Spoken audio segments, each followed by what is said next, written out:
Good morning, sir. Para po kay Attorney Matibag. Sir, sinabi po ni Senator Amy, according daw po sa NBI agents na nakausap nila, na inutusan daw po sila ni President Bongbong Marcos directly at personally to arrest Senator Bato at all costs.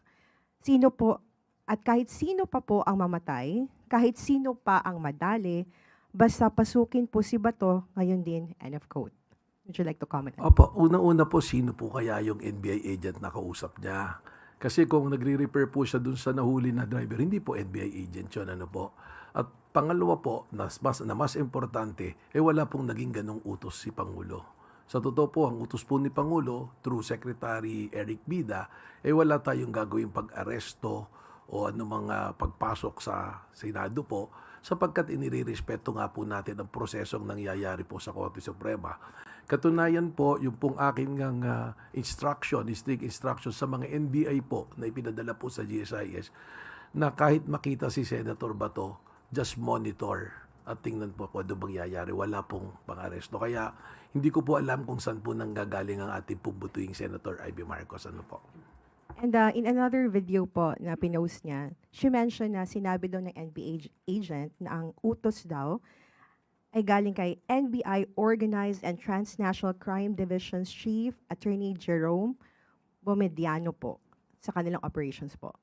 Well, unang-una po, si Jerome Villano is, yan po, I can confirm na he is a member of the Bureau. Pero wala nga po siya ron sa operation, birthday po niya ng anak kahapon. At kami po, ang buong NBI family, nandoon po lang kami sa katabi ng opisina namin, na kami po nagkakaroon po ng planning, catch-up plan po, mula po kahapon hanggang bukas po ng Biyernes. Kaya mabuti po siguro si Senator Ivy po, tanungin natin at ipakita po ang ebidensya kung saan po nanggaling. Kami naman po sa Bureau, bukas po kami sa investigasyon. At katunayan, sinabi ko nga po kay General Natates, yung mga identify po na ating pong ahente na pumasok sa GSIS, ay amin pong isusumite sa isang malayang investigasyon po ng Philippine National Police po. Last question on my part, ma'am.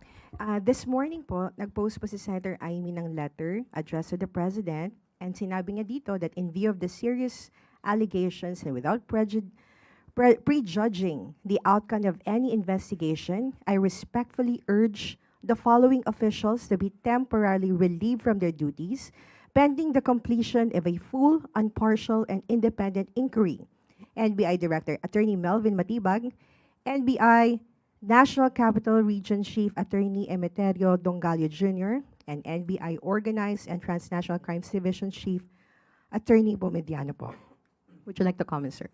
Well, that is the prerogative of the good senator. Pero tayo naman po, nagsisilbi po tayo sa pleasure po ng ating appointing authority at kung ano po yung mandatong ibinigay po sa atin. At ako naman po, nakasisiguro po kayo at nakita nyo naman, wala po namang pagkilos ang NBI na hindi po sumunod sa batas at sa proseso. So, yun lang po yung masasabi ko dyan. Sunod na tanong mula kay Harley Balvena, IBC 13. Hi, sirs. Sir, just in case ma-confirm natin na nakaalis na talaga si Bato sa Senado, ano po yung magiging immediate response natin? Magkakaroon ba tayo ng, sorry for the term, manhunt operation?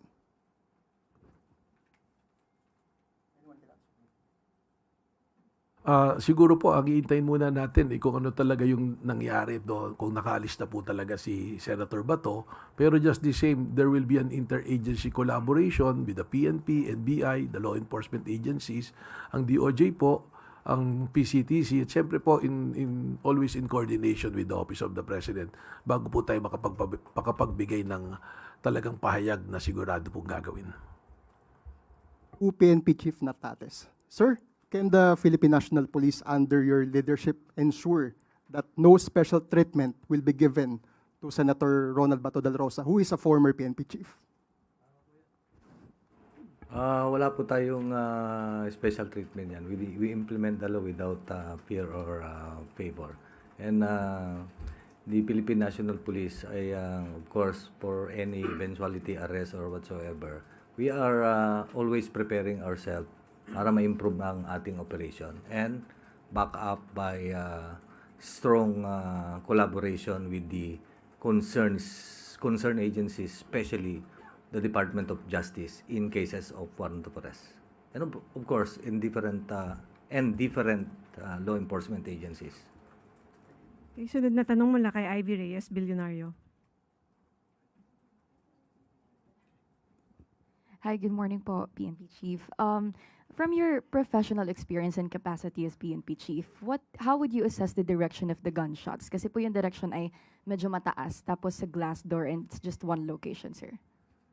Okay. Mahirap mag-speculate, but of course, let's just wait for the result of the investigation. Lalong-lalo na we are accounting more than hundreds of testimonies of witnesses, whether witnesses and or yung hindi involved doon na nakakita. And different physical evidence na nandun. And actually, hindi ko pa nakita yung kanilang yung ginawa ng SOCO. Meron silang reconstruction doon. Okay, so we'll update the media and the public about the result of this investigation. Director Matibag, may we know why the last-minute request of GSIS? Kasi 5 p.m. po nag-request, 6 p.m. po kayo dumating. What's the urgency po? Ma'am Ivy, no, it's a good question. Actually, nung Monday pa lang po, meron na po kaming presence doon, verbal communication po sa kanya.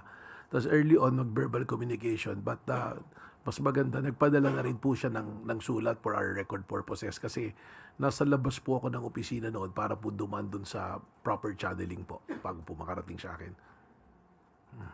Sunod na tanong mula kay Tuesday New, DCBB. Good afternoon, sirs. General Nartates, sir, how soon po na mailalabas at least yung initial result of investigation para maisubmit din nyo kay Presidente at malaman niya yung chronology of events? Yun po kasi yung mahalaga dito sa nangyaring ito dahil sa lumalabas na iba't ibang mga narratives. So, binigyan po ba kayo ng deadline ni Presidente para at least makakuha niya yung initial report? Okay. Sinabi ng ating Presidente, of course, pagka nag-iimbestiga ang isang law enforcement agency and especially in solution of a case, and in this case, an incident na nagkaroon ng exchange of gunfire or nakarinig ng gunfire kasi hindi natin masabi pa if there is an exchange of gunfire because pag sinabi mong exchange of gunfire ay nagkatutukan and or the bullets are geared towards you. So, yun ang tinitignan natin sa katulad ng sinabi ng ating kapatid dito na kung ang appreciation is staged ba or nagkaputukan na magkasakitan. So we are doing that and I'm enforcing all the resources, necessary resources to speed up and resolve this incident. Thank you, sir. To Director Matibag, sir, sabi niyo kanina, we have yet to verify kung nakaalis na nga ba talaga si Senator Bato sa premise ng Senado. With the presence of technology po ngayon, ini-expect po ng taong bayan na mabilis niyong mabe-verify yan. Pwede namang makipag-coordinate ka agad sa NAIA kasi may mga information din na sinasabi possibly baka makalabas ng bansa. So how soon po natin na ma-verify itong information na ito? Well, today, unang-una natin tatanungin siyempre yung mga nandoon sa Senado. That's why I'm directing that the question should be addressed to probably the Secretary General of the Senate or the Sergeant of Arms of Senate. Kasi sabi mo nga yung technology, hindi po ba? So definitely there are CCTV footages na pwedeng makita po kung kumaalis po siya ron. Yun naman pong tanong tungkol sa MIA po, sa airport kung may mga dumaan doon, we will also follow that lead. So titingnan din po natin lahat yan. Ano po? And ito po ba ay malalaman sa loob ng araw na ito din? Palagay ko naman po. Kasi kung pagtatanong pa lang po doon sa Senado, baka hindi na po natin kailanganin yung mga technology. We just have to ask the Secretary General. Siguro po, kaya ko po binabanggit to, if you recall, sinabi po ng mga senador that Senator Bato is under their protective custody, hindi po ba? At yun po yung naging consideration ng NBI kung bakit hindi po namin ituloy yung paghuli. Meaning, nung sinabi mo pong under protective custody, meron po akong sinabing statement noon na sana pagkakailanganing iharap si Senator Bato sa isang mang korte o kung saan mang ahensya na kailangan siyang humarap, ang Senado po ang may karapatan o ibig sabihin sila yung may responsibilidad po na iharap po si Senator Bato. Thank you po. Sunod na tanong mula kay Christian Yusores, DZMM. Good morning, sirs. Were you able to attend po yung meeting with the President this morning? Sir Melvin and Sir Tartates. Opo, meron po kaming pagpupulong. Nagkaroon po ng pag-uulat sa nangyari po kahapon. And ano po yung mga may naging bilin po ba ang Presidente or instructions moving forward after the incident last night? Meron po, siguraduhin ng investigasyon ay makatotohanan at parehas at lumabas kung sino talaga ang mga may pagkukulang at kung ano talaga ang may mga pananagutan at siguraduhin tawagin at pananagutin yung mga taong may dapat panagutan sa pangyayari pong ito.